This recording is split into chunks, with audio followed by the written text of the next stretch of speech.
이 세상은 보이는 세계와 보이지 않는 세계로 이루어져 있습니다. 보이는 것은 우리 눈에 진짜로 보이는 것과 사실은 원래는 있지만 가려져 있는 것, 빙산 같은 거겠죠. 빙산의 일각이라고 하는 겉으로는 얼음 덩어리가 조그맣게 나와 있지만 그 안에는 굉장히 큰 얼음 덩어리가 있는 그런 것도 있고요. 아예 우리 눈에 보이지도 않고 또 실제로도 존재가 없는 것처럼 보여지는 것들이 있습니다.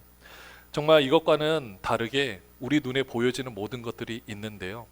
우리는 보이는 것을 추구하며 살지만 보이지 않는 것도 우리는 추구하면서 살아가고 있습니다. 우리의 믿음이라는 게 바로 그런 거겠죠. 우리 눈엔 보이진 않아요. 그러나 우리는 믿음이 없이는 단 한순간도 살아갈 수가 없죠. 여러분들 믿음이 없다라면 사실은 여러분들 이 자리에 지금 있을 수가 없습니다.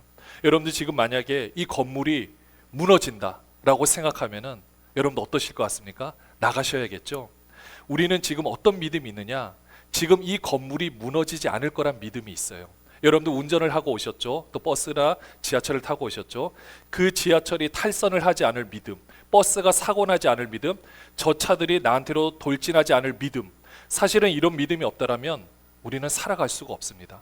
근데 우리는 믿음이라 그러면은 우리는 그런 것은 생각 안 하고 항상 보면은요, 내가 약한 부분만 집중해서 보는 것 같아요. 사실 여러분들은 다 믿음이 대단하신 분들입니다. 그렇지 않습니까? 우리 자녀들도 보면은요, 그렇게 생각할 수 있어요. 저 엄마 아빠가 날 혹시 버리는 것은 아닌가? 그런데 그런 생각 안 합니다. 근데 그것을 왜 그래요? 그냥 당연하게 여기니까. 여러분들 하나님이 우리를 버리신다고 생각하십니까? 하나님 우리를 버리실까요? 아니잖아요. 우리는 그런 믿음이 있으면서 가끔은 우리 삶에 대해서 자책하는 경우들이 있어요. 아, 나는 왜 이런 믿음이 없을까? 왜 나는 이런 믿음이 부족할까? 사실은 어마어마한 믿음을 우리가 가지고 있는데 이제는 여러분의 생각을 바꾸시기를 바랍니다.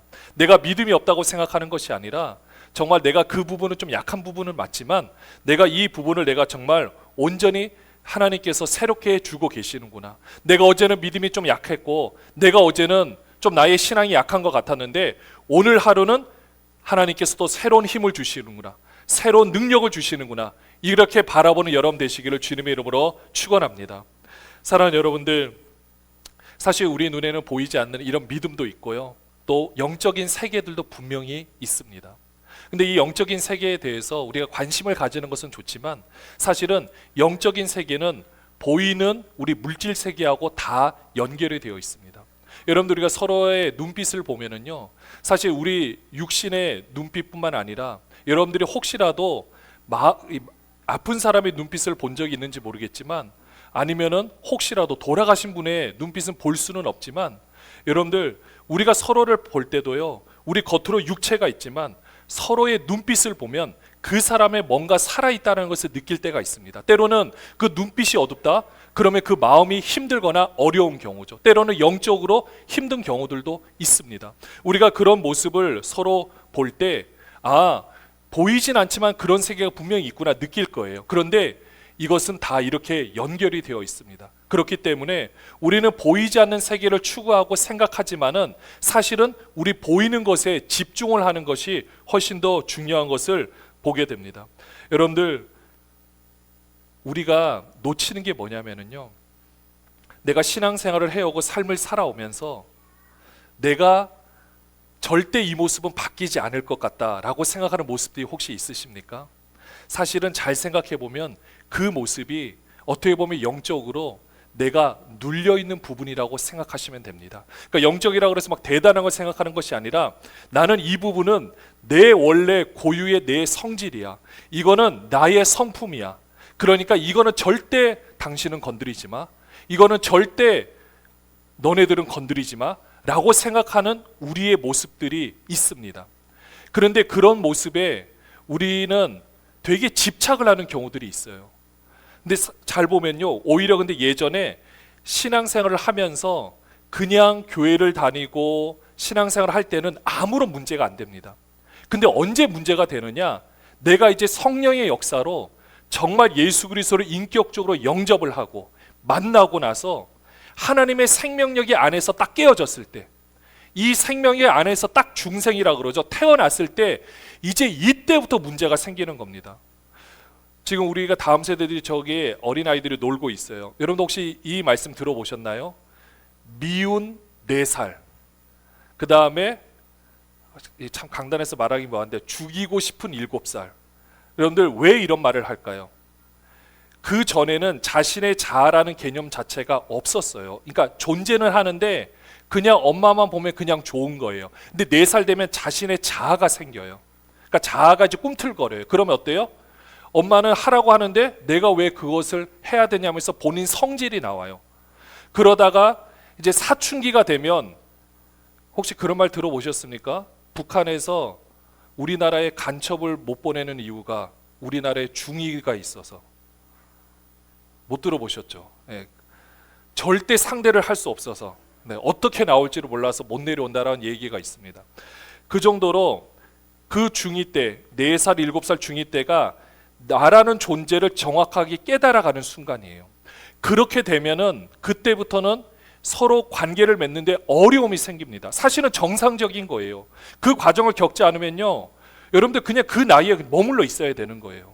근데 그것을 겪으면 그때는 힘들어도 성장에 있는 거죠. 마치 그런 것처럼 우리가 그 영혼이 우리가 이제 깨어나서 자라가고 있는데, 예전에는 아무런 내가 신앙생활하는데 꺼리낌이 없었어요. 내가 내 잘못을 어떤 행동을 해도 꺼리낌이 없었는데, 이제 이 영혼이 딱 깨어나고 나서부터는 어떤 일이 생기느냐, 이 안에서 나의 옛 모습과 하나님께 주신 새 모습이 충돌을 일으키는 거예요.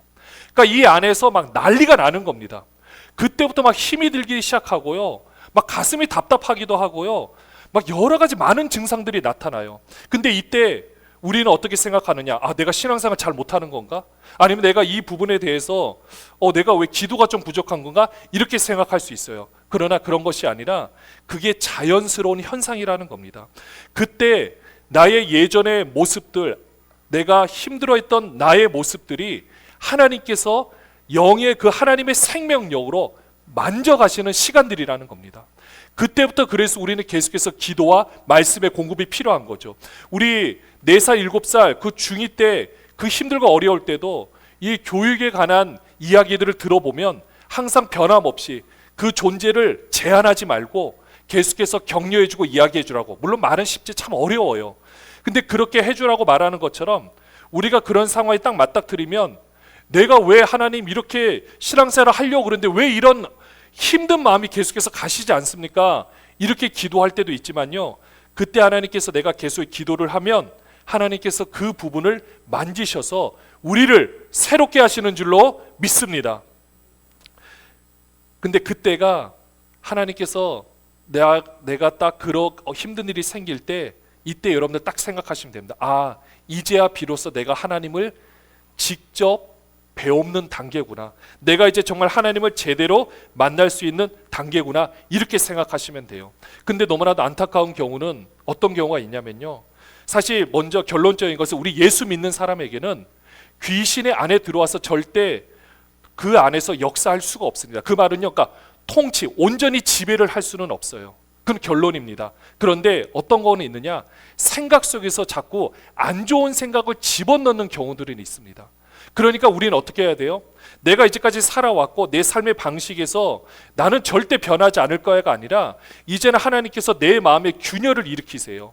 그럼 그런 부분에서 내가 살아왔던 방식이 이게 전부라고 생각했는데 갑자기 내 자녀들이 말을 안 듣고 이상한 행동을 하는 것 같고 나와 반응이 전혀 다른 것 같다 생각이 된다면, 아, 하나님께서 내 마음 가운데 내가 신뢰했던 나의 모습을 바꿔가시는구나 생각하시고, 그때 이제 내가 하나님 앞에서 내가 어떻게 바꿀 것인가. 물론 내 입으로는 안 바뀌어져요. 우리 입으로 안 바뀌어집니다.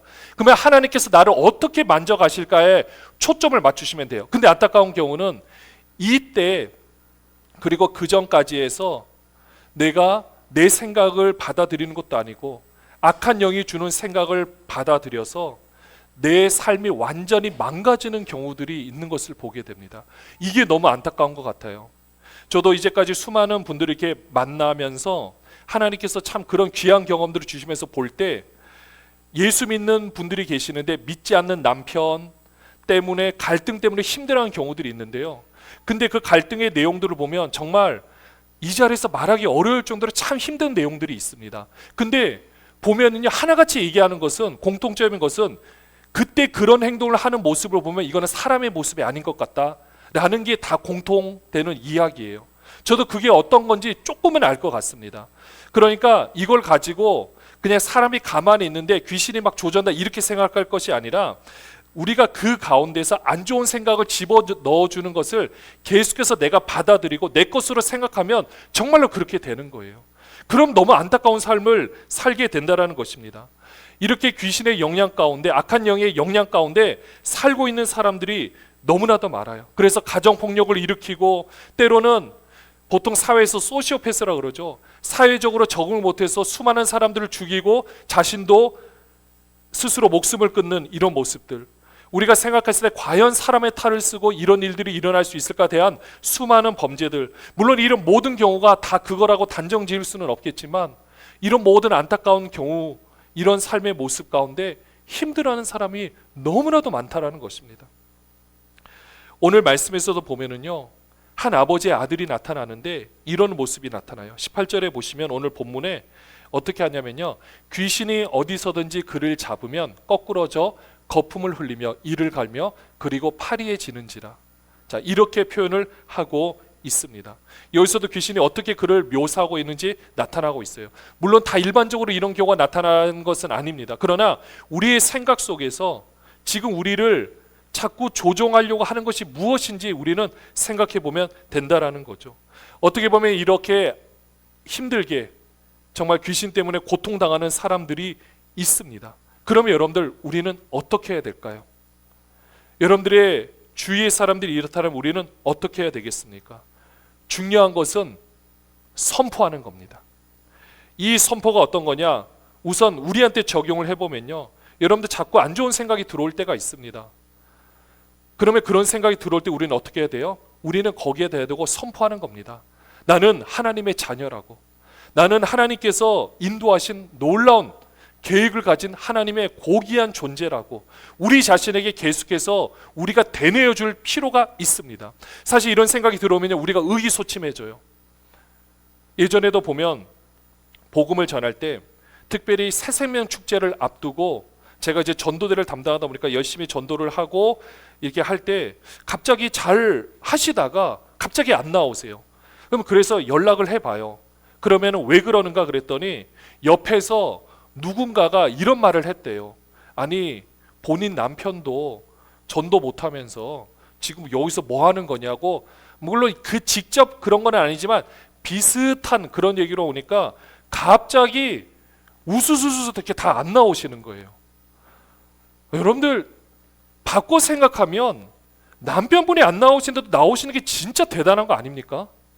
여러분들 진짜 대단한 거, 진짜 어려운 일이에요.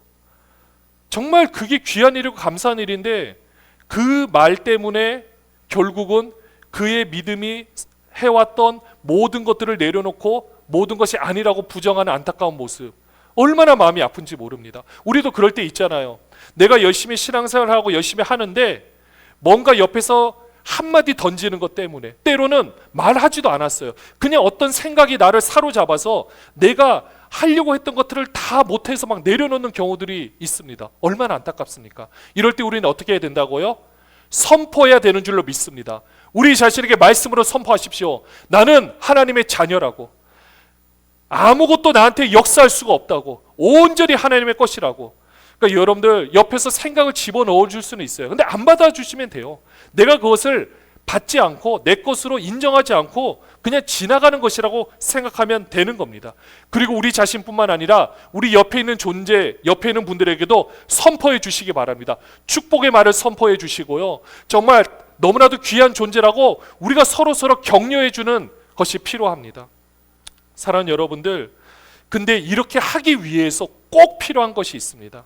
그것이 무엇이냐면요, 이 선포가 바로 기도이기 때문에 그렇습니다. 우리가 그 기도, 우리가 선포를 할 때도 사실은 우리가 기도하는 그 시간을 통해서 내가 하나님으로부터 깨닫게 된 것을 가지고 선포할 때 놀라운 능력이 나타나기 때문입니다. 로마서 8장 26절 말씀에 보면은요, 우리 같이 한번 읽어볼까요?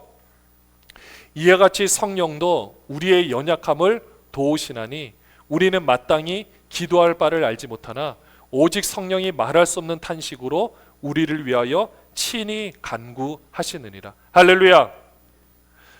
수요일마다 기도를 하고 있습니다. 7시간 기도회를 할 때 사실 하기 전의 상황과 하기 후의 상황은 정말로 180도가 다릅니다. 그러니까 저를 봐도 확실히 느껴요. 그 전만 하더라도, 하기 전만 하더라도, 그러니까 그 하기 전이 수요일 전을 말하는 겁니다. 여러 가지 많은 생각이 저를 짓누를 때가 있습니다. 이렇게 짓누르면 그 생각 가운데 묵상하지 않으려고 해도 사실 이게 힘이 들 때가 있어요. 그러면 그때 어떻게 하느냐? 또 하나님께서 기도해야 되니까 기도를 합니다. 그러면 기도를 하면은 저는 제 문제를 놓고 기도한다고 생각을 했는데, 사실 기도할 때 방언으로 기도할 때도 있고 다양하게 막 기도하고 하는데, 그러면 결국 이 말씀처럼 저는 제가 그때는 기도할 바도 알지 못해요. 제가 무엇을 기도해야 될지 솔직히 잘 모르는 거잖아요. 왜냐하면 제가 원하는 기도 제목을 이루어 봤자 저는 멀리 보지 못하잖아요. 제 인생을 봐도 제 인생인데도 불구하고 멀리 보지 못하고 근시안 쪽으로밖에 볼 수가 없어요. 그런데 우리 하나님은 어떻습니까? 알파 오메가 되신 하나님, 나의 모든 것을 보시는 하나님께서는 나를 위해서 내가 기도하는데 하나님의 뜻으로 기도하는 게 훨씬 더 좋은 것 아니겠습니까? 그래서 그렇게 기도를 하면 먼저 하나님께서 저의 마음을 만지시는 것을 제가 확실히 경험합니다. 근데 그 마음을 만지게 되니까 나머지는 하나님이 이미 약속하신 거예요. 근데 문제는 제 마음이었어요. 하나님의 약속이 문제가 아니라, 이루어질지 않을 것이 문제가 아니라 그 상황 가운데 억눌려 있는 저의 마음인 거죠. 그러니까 저는 기도하면 하나님이 제 마음을 바꾸시는 거예요. 힘을 주시는 거예요. 그러면 환경은 변한 것도 없어요. 근데 환경은 하나님께서 어차피 만들어 가실 거예요. 주님의 몸된 교회는 누가 책임지십니까? 하나님이 책임지실 것 아닙니까? 여러분의 영혼은 누가 책임지시나요? 하나님이 책임지세요. 다만 하나님이 저에게 맡겨주셔서 제가 그 역할을 감당할 뿐이지 총 책임자는 하나님이시라는 거죠. 우리의 삶도 마찬가지입니다. 저희 삶도 마찬가지입니다. 우리의 자녀도 마찬가지예요. 제가 책임질 수 있는 거 별로 없습니다. 저는 그냥 의무를 다할 뿐이지 책임은 하나님이 지시는 거죠. 그렇게 하나님께서 인도해 나가시기 때문에 저의 마음만 바꾸면 나머지는 이루어져 갈 거라는 거죠. 그래서 이렇게 영으로 기도할 때 하나님께서 이 모든 것을 움직여 가시는 것을 보게 됩니다. 그렇게 되면 어때요? 제 마음속에 들어온 모든 생각, 악한 생각, 모든 것들은 언제 그랬냐는 듯이 다 사라지게 되어 있다라는 거죠. 이렇게 하나님께서는요, 우리 환경에 어려운 일이 생길 수도 있습니다. 또 여러 가지 생각이 들어올 수도 있습니다. 근데 그때 우리가 해야 되는 것은 이 기도를 통하여 선포하는 겁니다. 그러면 이 예수님께서 오늘 이 영혼에게 그러면 왜 찾아오셨겠습니까? 우리가 이 말씀 우리 함께 보고 있는데, 외노더 24절 같이 한번 읽어볼까요? 24절에 보시면 곧 그 아이의 아버지가 소리를 질러 이르되 내가 믿나이다, 나의 믿음 없는 것을 도와주소서 하더라. 여러분, 우리가 이 말씀 상에서 한번 잘 보십시오. 이 지금 아이의 아버지가 기도를 이제까지 했겠습니까? 안 했겠습니까? 했죠. 열심히 했죠. 그렇게 열심히 했기 때문에 오늘 이 아버지의 간절함이 너무 크니까 그게 하나님께 상달이 되었고 예수님께서 그 자리에 그렇게 가신 겁니다.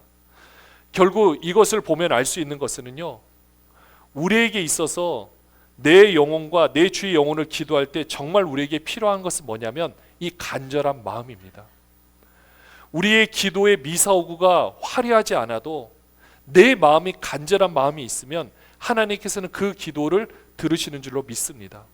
우리의 뭔가가 대단한 삶의 결과가 있어서 하나님께서 기도 응답해 주시는 것이 아닙니다. 내가 많이 넘어지니까 하나님이 내 기도를 들으실까? 그거는 사단이 주는 생각입니다. 우리는 어떻게 기도를 하든 이 간절한 마음만 있다라면 하나님은 그때 그 기도를 통하여 우리를 변화시키는 줄로 믿습니다. 오늘 이 아버지가 기도를 했던 거예요. 근데 잘 보세요. 이 아버지가 기도를 할 때 예수님께서 오셨죠. 오늘 말씀 본문을 잘 보면 주인공은 누군 것 같습니까? 고침을 받은 아이인 것 같아 보여요. 그러나 누구도 고침받은지 아십니까? 그 아이의 귀신 들림이 떠나가게 되면서 이 아버지가 지금 뭐라고 외치죠? 나의 믿음 없는 것을 도와주소서라고 외치고 있었던 겁니다. 이 마가복음에 기록이 될 정도면 이건 놀라운 사건이거든요. 이 간절한 마음이 있었기 때문에, 그리고 그 간절한 마음 가운데 뒤에 따라온 게 뭡니까? 진정한 회개였던 거예요. 나의 믿음 없는 것을 도와주소서, 나의 믿음 없는 것을 도와주소서라고 이 회개가 동반되었을 때 하나님께서는 그 놀라운 역사를 일으켜 주셨다라는 것입니다. 그러면서 뭐라고 외칩니까? 말 못하고 못 듣는 귀신아, 내가 내게 명하노니 그 아이에게서 나오고 다시 들어가지 말라. 이 놀라운 회복의 역사가 일어났습니다. 귀신은 떠나갔습니다. 온전히 회복되었습니다. 사람들은 봤을 때 이 아이가 죽은 것처럼 보여졌어요. 그러나 그 영혼은 온전히 회복되었습니다. 그와 동시에 이 아버지의 영혼도 회복이 된 겁니다. 나의 믿음 없는 것을 도와주소서. 믿음이 이제 증명이 되었습니다. 맞죠? 우리의 믿음 참 연약합니다. 우리의 삶의 모습을 봐도 넘어질 때가 많습니다. 그러나 그때 우리는 어떻게 해야 됩니까? 그것조차도 하나님 앞에 나와서 나의 믿음 없는 것을 도와주시옵소서. 내가 이제까지 신앙생활을 한다고 했는데 하나님, 이런 모습이 아닌 것 같습니다. 내가 이제까지 뭔가를 한다고 했는데 이게 아니라는 것은 너무 안타깝습니다. 그래서 제가 마지막으로 할 수 있는 것은 이 남은 이 마음 하나밖에 없습니다. 이 간절한 마음 하나님께 올려드립니다. 하나님, 회복시켜 주시옵소서. 내 자녀를 회복시켜 주시옵소서. 우리 교회를 회복시켜 주시옵소서. 나를 회복시켜 주시옵소서. 이렇게 할 때 하나님께서는 그 환경 가운데 그 아이를 만지셨고 이 아버지를 만지셨음을 우리가 보고 있습니다. 사랑하는 여러분들, 우리는요 이제까지 기도할 때 사실 나를 내려놓고 환경을 변화시켜 달라고 기도했습니다. 그게 원래 기도 방법이니까. 눈에 보이지 않는 모습들은 생각 안 하고 보이는 것만 생각하고 그것만 이루기를 바래왔던 거예요. 어떻게 보면은 저를 억누르는 것도 사실은 보이지 않는 것이 아닙니다. 보이는 거예요. 실제 생활에 관한 부분들인 겁니다. 근데 보이지 않는 것들은 사실 하나님께 주신 은혜가 너무나도 커요. 얼마나 크고 감사한지 모릅니다. 정말 아니 이렇게 많이 주실 수가 있는가? 라는 그 놀라운 은혜. 아니 이렇게 하나님을 알 수 있는 것도 감사하고 목회자가 된 것도 감사하고 이렇게 귀한 성도님들이 함께 계시는 것도 감사한데 도대체 뭐가 부족한 거지? 근데 결국은 눈에 보이는 것들 때문에 마음이 힘들 때가 있다라는 거죠. 근데 또 기도하면 달라지는 겁니다. 사랑하는 여러분들, 우리는 눈에 보이는 거를 달라고 기도하겠지만 하나님은 한결같습니다. 눈에 보이지 않는 부분부터 하나님이 다 만지십니다.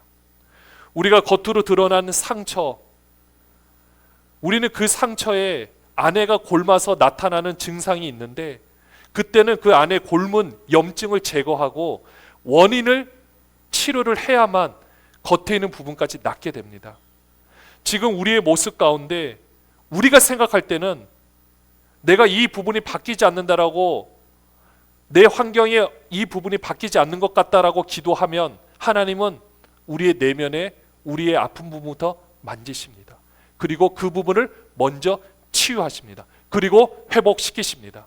사랑하는 여러분들, 여러분들의 자녀나 많은 어려움 때문에 힘들어 하십니까? 먼저 여러분의 영혼을 하나님 앞에 그대로 내놓으시기를 바랍니다. 기도의 자리에 나와서 내가 환경을 바꿔달라는 것이 아니라 하나님, 나의 믿음 없음을 긍휼히 여겨주시고 나를 새롭게 하여 주시옵소서, 이렇게 선포하는 우리의 모습이 필요합니다. 그리고 그 기도를 통해서 하나님으로부터 새롭게 받은 힘을 가지고 여러분들 선포하십시오. 여러분들의 자녀를 위해서 선포하시고 여러분들의 부모를 위해서 선포하시고 우리 교회를 위해서 선포하시고 함께 선포해 주시기를 바랍니다.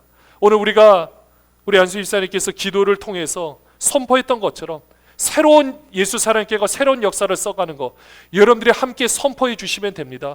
그래서 우리가 해야 될 일들이 많습니다. 사랑하는 여러분들, 이제는 우리가 이렇게 기도해서 우리만 잘 사는 데서 끝날 것이 아닙니다. 우리는 이렇게 회개해야 되는 것은 우리뿐만 아니라 바로 우리가 몸담고 있는 우리 민족, 우리나라를 위해서도 우리는 함께 기도해야 된다는 것입니다. 간절한 마음이 우리의 삶을 변화시키고요, 우리 교회를 변화시키고 우리나라를 변화시키는 줄로 믿습니다. 지금은 너무나도 모든 것들이 이원화되어 있는 이런 상황 가운데서 오늘 우리가 역대하 7장 14절 말씀 함께 읽기를 원하는데요. 역대하 7장 14절 같이 한번 읽어볼까요? 내 이름으로 일컫는 내 백성이 그들의 악한 길에서 떠나 스스로 낮추고 기도하여 내 얼굴을 찾으면 내가 하늘에서 듣고 그들의 죄를 사하고 그들의 땅을 고칠지라. 이 말씀의 역사가 여러분의 집안 가운데 먼저 일어나기를 주님의 이름으로 축원합니다. 여러분을 통하여 여러분의 모든 가문이 온전히 새롭게 되기를 주님의 이름으로 축원합니다. 그렇게 될 겁니다. 하나님께서 여러분을 이 자리에 불러주신 것은 이 사명을 감당하기 위해서, 그리고 이 나라도 또한 새롭게 되어야 됩니다. 사랑하는 여러분들, 예수님께서 그 귀신을 쫓아내지 못하는 제자들에게 마지막으로 말씀하시면서 그 제자들을 물어봤을 때 이 말씀을 하세요. 마가복음 9장 29절 좀 전에 읽었어야 되는데 이때 뭐라고 하시냐면요, 이르시되 기도 외에 다른 것으로는 이런 종류가 나갈 수 없느니라. 사랑하는 여러분들, 기도 외에는 다른 방법이 없습니다. 근데 어떤 기도해야 된다고요? 간절한 마음이 담겨있는 기도, 나의 죄를 회개하는 기도. 이 모든 것들이 있을 때 하나님께서는 변화시켜 주십니다. 여러분의 집안에 안타까운 일들이 있습니까? 여러분의 죄라고 생각하시고 회개하십시오. 우리나라에 아픈 부분들이 있습니까? 우리의 죄라고 생각하고 회개하십시오. 하나님께서 이런 간절한 마음의 기도를 드릴 때 우리를 먼저 변화시켜서 그 선한 영향력으로 우리 교회와 우리나라를 변화시켜 주실 줄로 믿습니다. 이 놀라운 역사를 함께 경험하는, 기도로서 이 놀라운 역사를 함께 바라보는 저와 여러분이 되시길 주님의 이름으로 축원합니다.